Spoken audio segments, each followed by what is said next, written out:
கிறிஸ்தியசுக்குள்ளான உங்கள் அனைவருக்கும் சமாதானம் உண்டாவதாக. இன்றைய தியானத்துக்காக எடுத்துக்கொள்ளப்பட்ட வேதவசனம் 1 தீமோத்தேயு 1:15.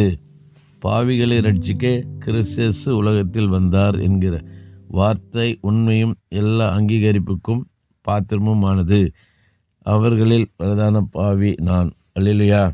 ஆண்டவராக இயேசு கிறிஸ்து இந்த பூமிக்கு வந்தது நோக்கம் எதற்காக வந்தார் சொல்லிங்க அழகாக சொல்கிறார் பவுலடியார். தீமோத்தேயுக்கு எழுதும்போது சொல்கிறாரு, பாவிகளை ரட்சிக்க. அதுதான் அவர் ஊழியம் செய்யும்போது கூட யூஸ் பண்ண வார்த்தை, நீதிமான்களை அல்ல பாவிகளையே மனம் திரும்ப அழைக்க வந்தேன் சொல்கிறார் ஆண்டவராக இயேசு கிறிஸ்து. ஆகவே அவர் பிறக்கும்போது அவள் ஒரு குமாரனை பெறுவாள், அவருக்கு இயேசு என்று பெயரிடுவாயாக, ஏனெனில் அவர் தமது ஜனங்களின் பாவங்களை நீக்கி இரட்சிக்கிறவர். இயேசு என்றால் பாவங்களை நீக்கி